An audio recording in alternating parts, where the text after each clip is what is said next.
Mr. Kant needs no introduction, was CEO of NITI Ayog and now, of course, India's Sherpa to the G-20, very important time globally for India. And you've just come back from the G-20 summit that was, of course, held in Indonesia and Bali.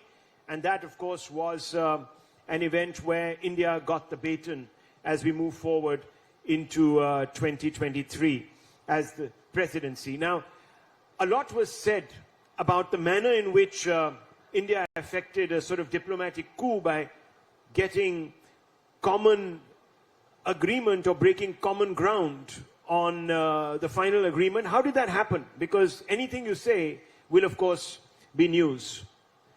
So Rahul, this was a very, very complex period because throughout Indonesian presidency, that is throughout the year, there were about 200 meetings held. There were about 15 ministerials held. None of them could arrive at a communique. All of them actually had failed. And it was broadly perceived that the final leaders' communique will not arrive at. So when we landed up in Bali, there was huge discussion. And the geopolitics was such that because of the Russia-Ukraine crisis, G20 is not a political body, it's an economic body. It discusses finance and many other things, but G7 said that it has huge implications for fuel, fertilizer, energy, and therefore they drafted a very, very political statement. 19 out of 20 pages were condemning Russia, and therefore that was not acceptable to Russia. So India played a very key and a very critical role because the Prime Minister had told us that please ensure that Indonesia gets a communique, sort out the problem in Indonesia, don't bring the problem to India. And therefore India joined hands with Brazil, South Africa, Mexico, Argentina, Saudi joined us, Singapore joined us, everybody joined us, and then we finally had to convince G7 that we need a balanced statement, and we drafted the preamble to that entire, what is called as the Shepo Para. We drafted it, and we said that instead of making it political, let's bring in the UN resolution. So the UN resolution as it was, which had been voted, we brought in sentences from there and brought out the statement, and that was acceptable to G7. And finally, because of the pressure of the emerging markets, we could both ensure that G7 accepts it, Russia accepts it, China accepts it. So India played a very positive, very progressive, very forward-looking approach. It brought consensus amongst everyone and emerged as a true leader there. So India's role was very critical, and that was because of the directions given by the Prime Minister. And finally, we had to see that this was acceptable to the leaders. All the leaders across all countries accepted it. G20 approved it. The Leaders Summit approved it. And just 2 days back, the APEC Summit, which is not, where India is not a member, has copied that particular para ad verbatim. So what India could draft has been accepted widely all over.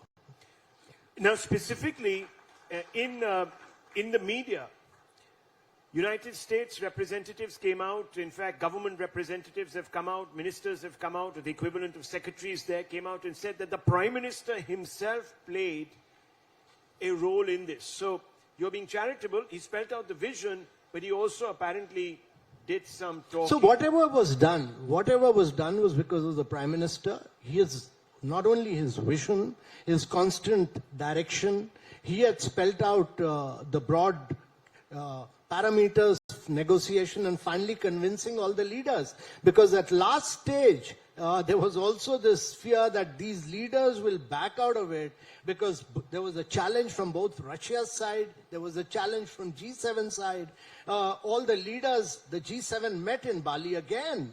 And there was a challenge that they'll back out. But Prime Minister had individual meetings with everyone, each one of these leaders, starting with Macron, the Indonesian president, Mr. Bush, each one of them. And he managed to convince everybody that that the world needs to move forward. The world leaders have to play a very positive role in bringing peace and harmony. But more important than that, it's important to realize that because of the COVID era, 200 million people have gone below poverty lines. 75 million people have lost their jobs. And it's the responsibility of the leaders to take the world forward. So he played a very key and critical role himself. And what the US Deputy NSA has said is absolutely correct, that without India, this consensus would not have been arrived at. And without Prime Minister Modi's role, we would not have been able to arrive at a consensus in G20. Very important. This is very big news, viewers, because it's the first time anyone is telling us how this entire agreement was scripted, how consensus was built. Now, a key phrase, and that's a phrase that the Prime Minister used when he was with President Putin of Russia, and he said, this is not a time for war. That phrase was echoed in this particular G20 resolution. Talk us through that aspect of it, because it's not really a slap, but it is definitely counsel, isn't it? How did Russia react to that? So, Rahul, it's a very powerful statement that today's era is not an era of war. And diplomacy and dialogue is important. This was drafted by us, this was brought in by us, and everybody actually accepted it there. But you won't believe it, that actually China opposed it. China opposed this. There was a deadlock on this for about 4 days, and finally 19 out of 20 members said that this statement is critical, it's important, it sends out a message, and this is very important in today's geopolitics. This is the positive line, and therefore today's era is not an era of war, and diplomacy and dialogue is absolutely critical and important, was endorsed by everybody, and China backed out of it. So are you saying that India succeeded in isolating China in a critical forum such as G20? We managed to diplomatically isolate China, and we managed to ensure that 19 out of the 20 members supported us, and finally China also agreed along with the 19 members. So it's very important when you do negotiations of this type that you have managed to bring consensus, and when 19 out of 20 members said that this is the most critical statement in that entire statement of G20, then everybody finally followed hands.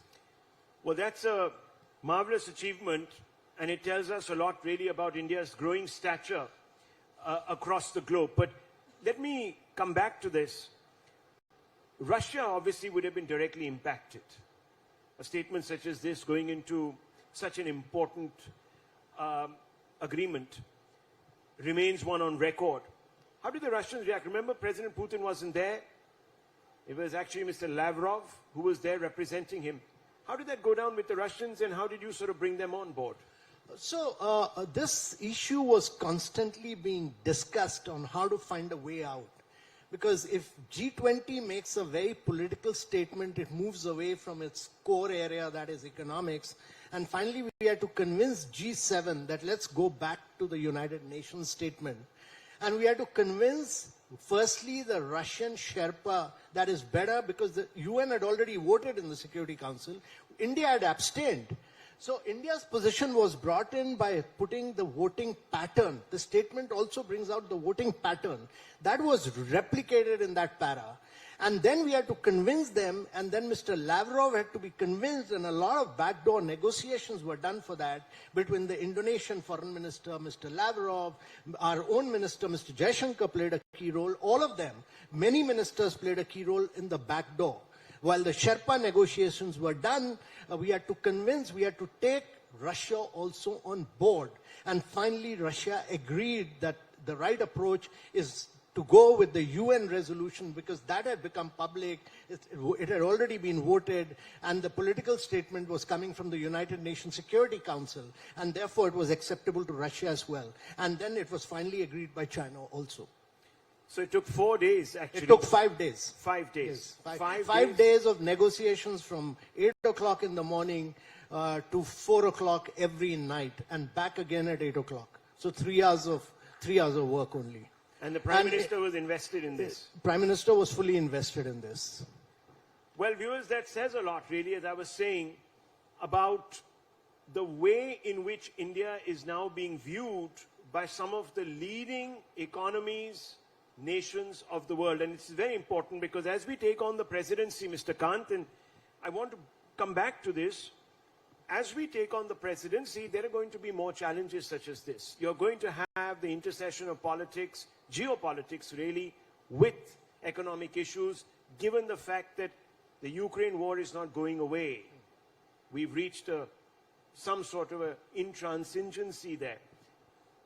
How are you going to ensure that we stay the course on the issues that matter? So Rahul, there are many challenges. When India takes over the presidency, let's understand that there's a global turmoil.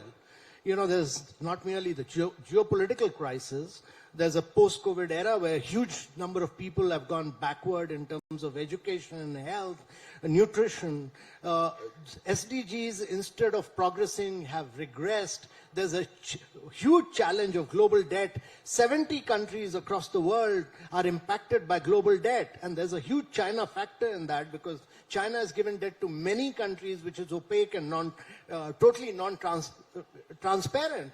Then there is a challenge of climate action. There is a challenge of global supply chains being totally disrupted. 40% of the chip supplies is coming from one country. There's a China-Taiwan issue there. And if something happens there, then the defense, mobility, electronics, manufacturing, the whole world will come to a standstill. And therefore, India will take over the presidency at the moment of this crisis. But every crisis is an opportunity. And therefore, being positive, being forward-looking, being progressive is very critical. And therefore, India gets this opportunity to, growth across the world is slowing down. How do we bring in inclusive, resilient growth? How do we accelerate SDG implementation? How do we push for more women-led development? How do we demonstrate the positive narrative which India has built up in terms of digital transformation, which we've done? We've been able to transform digitally. We've done a huge technological leapfrogging. How do we ensure that 4 billion people of the world do not have identity? 2 billion people don't even have a bank account. 133 countries in the world do not have a payment system. How do we take the India model to the rest of the world and ensure that what we've done in terms of direct benefit transfer, in terms of opening bank account, when we started opening bank account, only 19% of the accounts were owned by women. Today, 56% of the accounts are led by women. So therefore, this story of what India has done in the last 7-8 years is a story which needs to be told to the world. Let's talk a little bit about an initiative that India would like to talk about. What is that unique Indian initiative that you want to, at some level or the other, germinate under your presidency, under India's presidency? So two critical things, Rahul. First and foremost is that there's a new study which has just come out by the Bank of International Settlement, BIS, which says that what India achieved in last 7 years in terms of digital transformation, it would have taken India 46 years to achieve. So what we have done really in terms of transformation digitally, we've built these public tracks on which we've allowed private sector to innovate.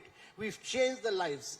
Number two, we've built huge amount of infrastructure. We've built about 3 million houses, which is like building a house for every Australian. Every single Australian, we provided water to 24.3 million people, which is like providing water connection to every person in Brazil. Or we've provided over 10 million electricity connection, which is like providing electricity connection to everybody in Germany. Or we've, as the Prime Minister said, we've built 55,000 kilometers of roads, which is like making a road almost through 3/4 of Europe. So, or digital payments. We do about 7x the payment of what America and Europe do together. We do 3x the payment of what China does. We do 20% more payment than USA, Europe and China do together. So this story is India's G20 opportunity is an opportunity to tell the world the model of development, the model of digital transformation, the model of health, what we've done. We've become the vaccine capital of the world. We've done vaccination to over 2.5 billion people, which is again almost 7.5x of what USA did, which is about 6x of what Europe did. Now, this is a story which needs to be told in terms of India as the health and vaccine capital, India as the digital transformation capital. Most of these innovations have come from the developed part of the world. This is for the first time in the history of post-independent India that transformation and innovation have happened from India, which are being taken to the other parts of the world. How does then it feel when the West lectures us on building this success story, for example, in the recent few months, on blood oil, Russian oil? You've had so many statements coming through. I don't need to acquaint you with some of these statements. There is always a moralizing edge to these statements. How do you react to that?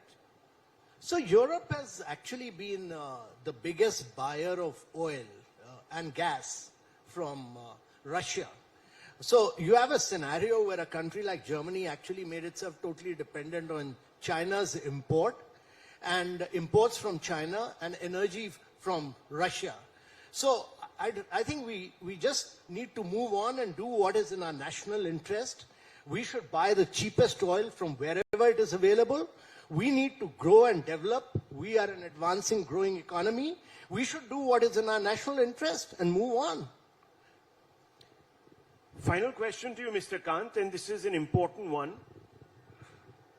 Obviously, COVID has set us back, and now there's a war. That is also having an impact on India's own recovery. Yes, we are going to be the fastest growing economy amongst the large economies in the world, but we're still not where we wanted to be.